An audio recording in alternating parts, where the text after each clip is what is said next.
시청자 여러분 안녕하십니까? 김동수입니다. 윤석열 대통령이 12월 3일 날 비상계엄을 선포했잖아요. 그러면 언론들이 왜 대통령께서 비상계엄을 했는지 좀 자세하게 인터뷰해서 그러한 기사들도 나와야 되는데, 비상계엄 선포했다고 모든 언론들이 내란죄를 밀어붙이고 직권남용죄로 검찰, 경찰, 공수처 수사를 받고 있습니다. 심지어 대통령이 임명한 공수처장이 긴급 체포하겠다 이런 발언까지 하고 나섰습니다. 물론 대통령이라고 해도 통수권자라 하더라도 잘잘못을 했다면 당연히 처벌을 받아야 되겠죠. 법대로 처벌을 해야 되겠죠. 법과 원칙에 의해서. 그러나 왜 대통령께서 비상계엄을 선포할 정도로 이중했는가? 언론사에서 인터뷰하는 기사를 찾아볼 수가 없습니다. 저는 늘 이번에 중앙선거관리위원회를 서버 내용을 좀 알기 위해서 중앙선거관리위원회를 침탈했는데요. 나는 부정선거를 알기 위해서 했다고 100% 믿고 있습니다. 그런데 오늘 아시아투데이 종합 일간지 사설에 이런 글이 나왔네요. 이걸 좀 여러분들에게 읽어드리고 논평해드리겠습니다. 윤석열 대통령이 왜 비상계엄을 선포했는지 국민들에게 설명해야 한다. 이런 칼럼입니다. 사설입니다. 지금이 아니면 국민들에게 소상하게 대통령이 알릴 기회가 상실될 수도 있다. 그리고 중앙선거관리위원회 가서 가져온 내용을 상세하게 설명을 해야 국민들이 이해할 거 아니냐. 대통령밖에 없습니다. 이제 김용현 국방부 장관도 지금 구속돼가지고 구치소에 수감되어 있습니다. 무슨 얘기를 하겠습니까? 그런데 지난 그 청문회 때 말이죠. 법사위원회에서 죄수를 불러다가 증인을 세우는 그러한 나라가 어디 있습니까? 아니, 죄진 사람을 국회 증언으로 나온다. 그 누굽니까? 경기도 부지사 했던 누구예요? 갑자기 생각이 안 나네요. 하도 그냥 머리가 복잡하니까 말이죠. 자, 윤석열 대통령은 지금이라도 당당하게 나와서 왜 비상계엄이란 비상수단을 쓸 수밖에 없었는지 국민들에게 소상하게 밝혀야 한다. 참 옳은 말이죠. 시간이 별로 없다. 제가 아까 이런 얘기했죠. 이제 대통령이 토요일날 탄핵 소추안이 또 발의한다고 하잖아요. 원래 국회법에 의해서 탄핵 소추를 발의를 할 수가 없어요. 부재의 원칙에 의해서 말이죠.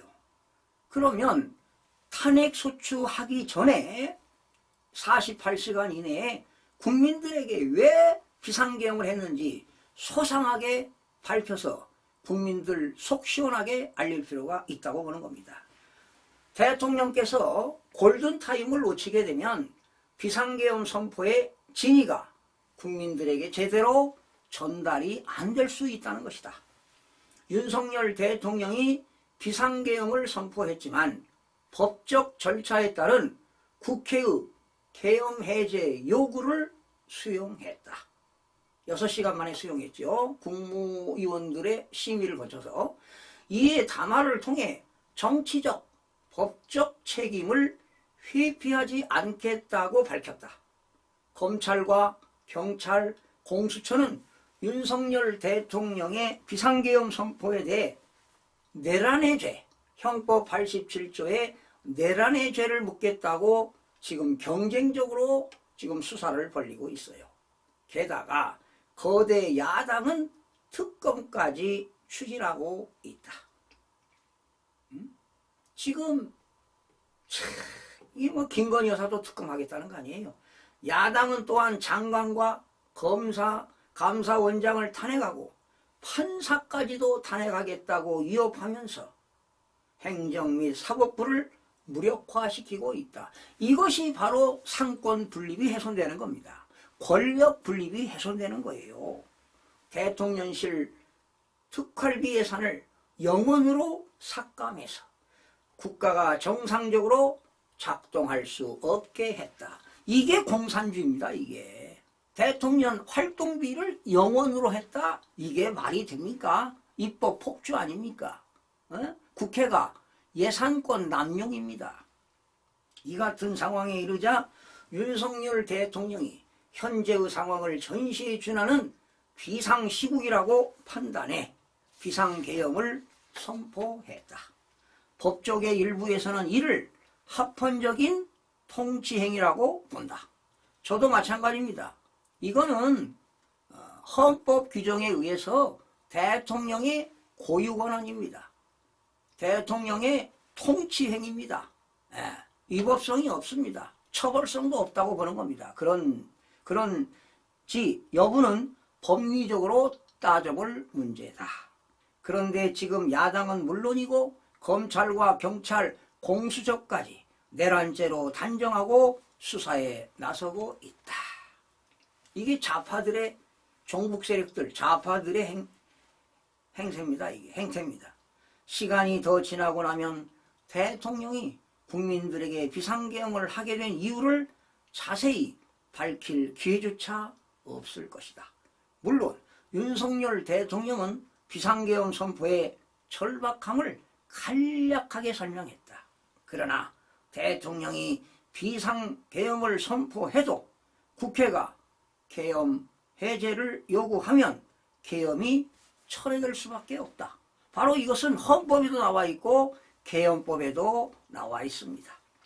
그럼에도 왜 계엄을 선포할 수밖에 없었는지 국민들은 소상히 알고 싶다.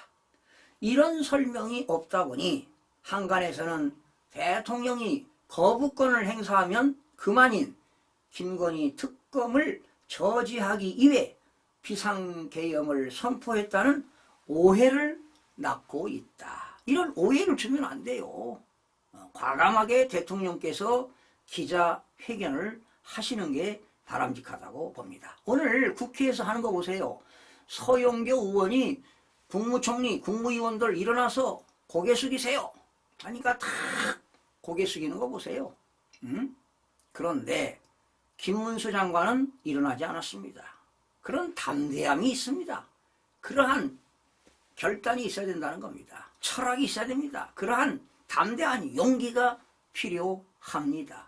국무위원들이 뭐가 부족합니까? 행정부의 장관입니다. 여러분 각 부처에. 헌법에 나와 있습니다. 그런데 그 얄팍한 그런 국회의원들, 가짜 국회의원들, 그런 앞에서 모욕을 당합니까? 행동이 말보다 더 많은 것을 말한다. 윤석열 대통령은 중앙선거관리위원회에 계엄군을 보냈다. 이 때문에 우리나라의 사전투표와 전자투표기에 심각한 문제가 있어 부정선거의 의혹을 밝혀내기 위해서였다는 추측이 나온다. 이 사설에서는 추측이 나온다가 아닙니다. 부정선거를 밝히기 위해서 간 거예요. 따라서 중앙선거관리위원회에 왜 계엄군을 보냈는지, 무슨 목적으로 중앙선거관리위원회에서 어떤 자료를 가지고 나왔는지 소상하게 설명해야 할 것이다. 대통령이 최고의 고급 정보를 가지고 있습니다. 서울의 425개 동에서 더불어민주당이 425개 동에서 사전선거에 100% 압승했습니다. 그리고 국민의힘은 사전선거에서 0입니다. 0. 경기지역은 읍면동이 599개인데요. 599개 사전투표에서 압승했습니다. 국민의힘은 0입니다. 0. 이런 수치는 나올 수가 없습니다. 이게. 그리고 좋아요. 윤석열 대통령이 국민들에게 비상계엄 선포라는 비상수단을 써야만 했던 이유를 소상하게 해명하는 것은 윤 대통령이 담화에서 밝힌 대통령으로서의 정치적, 법적 책임을 지는 일일 것이다. 이런 내용입니다. 여러분, 만약에 중앙선거관리위원회에서 서버를 기기를 서버 포렌식 할 수 있는 장비를 가지고 가서 했다고 하는데요. 뭐 저는 서버 내용을 알 수 있다고 봅니다. 그러나 대개 하나 서버를 까지 못한다면 어떤 것이 부정선거냐? 중앙선거관리위원회 홈페이지에 나와 있는 것이 그게 자료인데, 역대 자료 21대 국회의원 자료가 나왔는데 22대 국회의원, 오늘 지금 조금 전에 들어가 보니까 자료가 없더라고요.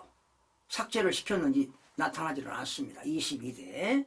자, 이거 다운받아서 많은 국민들이 이 부정선거를 밝히는 사람들이 다 자료를 가지고 있을 겁니다. 나는 일부만 지금 저도 가지고 있는데요. 여러분, 만약에 서버를 까지 못한다면 그 중앙선거관리위원회 홈페이지에 지금은 없는데 그 자료가 그게 부정선거를 밝혀내는 자료입니다. 그게 데이터입니다. 그게 데이터. 그러니까 포렌식이 안 된다 하더라도 중앙선거관리위원회에서 발표한 그 자료, 그것이 그게 일반인들은 모르거든요. 우리 같은 전문가나 그 내용을 아니까 그게 여러분 포렌식한 자료와 동일하다. 단지 포렌식을 했는데 서울 같은 경우는 진짜표 3표를 넣을 때마다 한 표씩 가짜표를 투입했단 말이죠. 그거를 우리가 보지도 못하고 듣지도 못하고 손에 잡힌 건 없지만 그들이 전산 조작에 의해서 부정선거를 저질렀다는 겁니다. 그게 정답입니다. 그래서 하루빨리 48시간밖에 없습니다. 대통령께서는 왜 비상계엄을 하게 되었는지 현재 진행 중인 것을 국민들에게 알릴 필요가 있습니다. 그렇다면 대한민국은 이 역사가 바뀌는 겁니다. 지금 많은 국민들이 부정선거에 대해서 내용을 잘 알지 못합니다. 지난 4월 10일 선거 끝나고 부정선거라고 하니까 음모론자라고 하는데요. 그렇지 않습니다. 부정선거입니다. 그리고요, 1월 20일 날 또 트럼프 대통령이 취임식 하는데요. 취임하고 나서 미국의 부정선거, 한국의 부정선거 분명히 발언을 할 것으로 보입니다. 시청해주신 여러분 고맙습니다.